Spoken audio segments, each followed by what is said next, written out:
আপুনি চাই আছে পিপলছ টিভি অসম নিউজ এনি মুখ্যমন্ত্ৰী ডক্টৰ হিমন্ত বিশ্ব শৰ্মাৰ হুংকাৰৰ পাছত অসম আৰক্ষী কঠোৰ হৈছে যোৱা দুটা দিনৰ ভিতৰত বৰ্তমানলৈ গ্ৰেপ্তাৰ কৰা হৈছে 15 জনকৈ ব্যক্তিক সামাজিক মাধ্যমত দিল্লীৰ যি শেহতীয়া বিস্ফোৰণ এই শেহতীয়া বিস্ফোৰণক লৈ আপত্তিজনক মন্তব্য কৰিছে আৰু সেই মন্তব্য কৰাসকলৰ বিৰুদ্ধে এক প্ৰকাৰ একচন আৰম্ভ হৈছে অসম আৰক্ষীৰ বৰ্তমান সময়লৈকে ৰঙাঘৰ আলহী হৈছে কেইবাখনো জিলাৰ কেইবাগৰাকীও ব্যক্তি আৰু মুখ্যমন্ত্ৰী ডক্টৰ হিমন্ত বিশ্ব শৰ্মাই সামাজিক মাধ্যমত বিশেষ পোষ্ট কৰিছে কৰ পৰা ব্যক্তি গ্ৰেপ্তাৰ কৰিছে সবিশেষ এই মুহূৰ্তত লৈ আহিছো আৰু দিল্লীৰ বিস্ফোৰণত সমৰ্থন কৰাৰ বিৰুদ্ধে অসম আৰক্ষী কঠোৰ হৈছে সামাজিক মাধ্যমত বিতৰ্কিত মন্তব্য কৰা 15 জন গ্ৰেপ্তাৰ কৰিছে অসম আৰক্ষীয়ে ৰাজ্যৰ ভিন্ন প্ৰান্তৰ পৰা অসম আৰক্ষীয়ে গ্ৰেপ্তাৰ কৰিছে 9 জনকৈ ব্যক্তি বুধবাৰৰ দিনটোত গ্ৰেপ্তাৰ কৰিছিল অসম আৰক্ষীয়ে 6 জনকৈ ব্যক্তি বঙাইগাঁও হোজাই লখিমপুৰ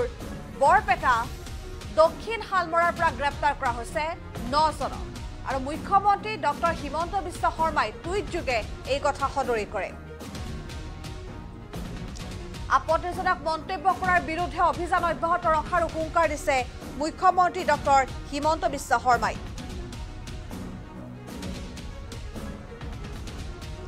আৰু শেহতীয়াকৈ দিল্লীত যি বিস্ফোৰণ সংঘটিত হ'ল সেই বিস্ফোৰণক লৈ একাংশ ব্যক্তিয়ে সামাজিক মাধ্যমত প্ৰশংসা কৰা পৰিলক্ষিত হৈছে সমগ্ৰ ঘটনাক একাংশ লোকে উৎসাহ যোগোৱা পৰিলক্ষিত হৈছে আৰু তাৰ বাবে ৰাজ্য চৰকাৰৰ নিৰ্দেশৰ পাছত মুখ্যমন্ত্ৰী নিৰ্দেশৰ পাছত অসম আৰক্ষীয়ে একচন মুডত আহিছে অসম আৰক্ষী ইতিমধ্যে কেইবাটাও প্ৰান্তৰ পৰা বহু কেইগৰাকী ব্যক্তিক গ্ৰেপ্তাৰ কৰিছে বঙাইগাঁৱৰ পৰা গ্ৰেপ্তাৰ কৰিছে ৰাফিজুল আলীক হাইলাকান্দিৰ পৰা গ্ৰেপ্তাৰ কৰিছে ফৰিদউদ্দিন লস্কৰক লখিমপুৰৰ পৰা ইনামুল ইছলামক গ্ৰেপ্তাৰ কৰিছে লখিমপুৰৰ পৰা আন এজন ব্যক্তিক গ্ৰেপ্তাৰ কৰিছে ফিৰোজ আহমেদ বৰপেটাৰ পৰা গ্ৰেপ্তাৰ কৰিছে সাহিল সোমান সিকদাৰ আৰু শহীদুল ইছলামক আৰু বৰপেটাৰ পৰা তৃতীয়জন ব্যক্তিক গ্ৰেপ্তাৰ কৰিছে ৰকিবুল সুলতান হোজাইৰ পৰা গ্ৰেপ্তাৰ কৰিছে নাজিম আকৰম আৰু কামৰূপৰ পৰা গ্ৰেপ্তাৰ কৰিছে তাছলিম আহমেদ দক্ষিণ হালমৰাৰ পৰা দুজনক গ্ৰেপ্তাৰ কৰিছে আব্দুৰ ৰহিম মল্লাহ আৰু হেপি হুছেইনক বাপি হুছেইনক ইতিমধ্যে গ্ৰেপ্তাৰ কৰিছে আৰু কালি দিনটো দেখিবলৈ পোৱা গৈছিল আন 6 জনকৈ ব্যক্তিক গ্ৰেপ্তাৰ কৰিছিল আৰু বৰ্তমান মুঠ 15 জনকৈ ব্যক্তিক গ্ৰেপ্তাৰ কৰিছে অসম আৰক্ষীয়ে আৰু মুখ্যমন্ত্ৰী ডক্টৰ হিমন্ত বিশ্ব শৰ্মাই কালি দিনটোতে সংবাদ মাধ্যমৰ আগত এক প্ৰকাৰ হুংকাৰ দিছিল মুখ্যমন্ত্ৰীগৰাকীয়ে কৈছিল যে একাংশ ব্যক্তিয়ে এই সমগ্ৰ ঘটনাক লৈ বা যি ধৰণৰ এক পৰিকল্পিত বিস্ফোৰণৰ ঘটনা সংঘটিত হ'ল সেই বিস্ফোৰণক একাংশ লোকে সমৰ্থন জনাই আহিছে একাংশ লোকে প্ৰশংসা কৰিছে বিস্ফোৰণৰ ঘটনা গতিকে এনে ব্যক্তিসকলৰ বিৰুদ্ধে অসম আৰক্ষীয়ে অব্যাহত ৰাখিব অভিযান আৰু মুখ্যমন্ত্ৰীৰ নিৰ্দেশনাৰ পাছতে মুখ্যমন্ত্ৰীৰ হুংকাৰৰ পাছতে একচন মুডত নামি পৰিছে অসম আৰক্ষী ইতিমধ্যে 15 জনকৈ ব্যক্তিক গ্ৰেপ্তাৰ কৰা হৈছে মুখ্যমন্ত্ৰীগৰাকীৰ মন্তব্য শুনাবলৈ চেষ্টা কৰিছো কালি দিনটোত মুখ্যমন্ত্ৰীগৰাকীয়ে কি কৈছিল দিল্লী ব্লাষ্টৰ পিছত আপোনালোকে এটা কথা বুজি পাইছে যে শিক্ষিত হলে সন্ত্ৰাসবাদী নহব তেনেকুৱা কোনো কথা নাই এটা ধাৰণা কৰা হৈছিল ইমান দিনে আমাৰ বিধানসভাত কোৱা হৈছিল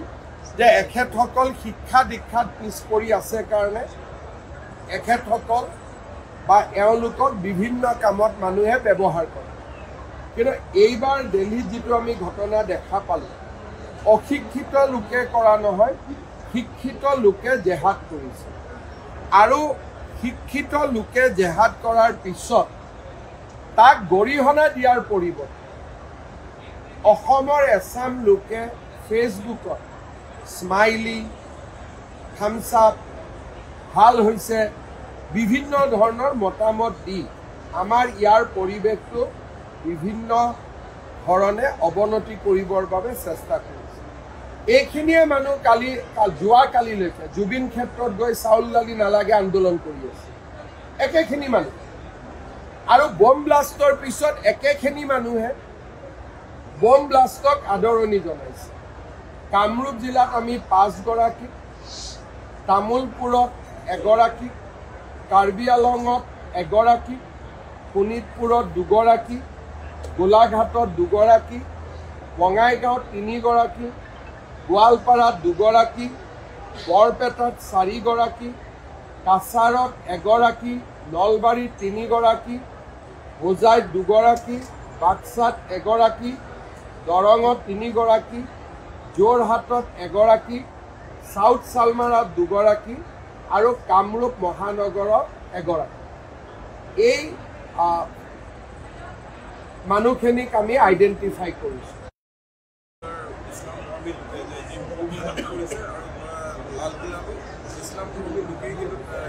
মই এইটোকে কৈছোঁ,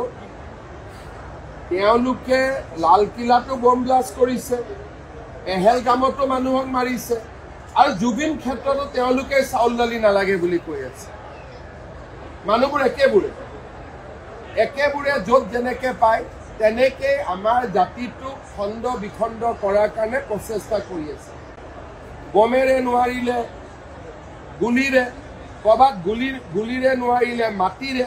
ক'ৰবাত মাটিৰে নোৱাৰিলে জুবিন ক্ষেত্ৰত গৈ চাউল দালি নালাগে বুলি আন্দোলন কৰে। এখেতসকলে এই গোটেই পৰিৱেশবিলাক ৰচনা কৰি থাকে। যোৱাকালি মই এটা কথা কৈছোঁ, আপোনালোকৰ বহুতে ফলো কৰিব পাৰিছেনে নাই। যেতিয়া জুবিন গাৰ্গৰ মৃত্যু হ'ল, দুৰ্গা পূজা আহিলে, দুৰ্গা পূজাৰ সন্মুখত প্ৰতিটো হিন্দু পৰিয়াল জুবিনৰ ফটো লগাই শ্ৰদ্ধাঞ্জলি দিছে। ৰাস আহিলে, ৰাসতো একে, লক্ষ্মী পূজা আহিলে, লক্ষ্মী পূজাতো একে। কিন্তু তেওঁলোকৰ ইস্তেমাবিলাক হৈ আছে, তাক তেওঁলোকে ধৰ্মসভা বুলি কয়। এখনো ইস্তেমা ধৰ্মসভাততো আমি জুবিন গাৰ্গৰ ফটো দেখা নাই। তাৰ মানে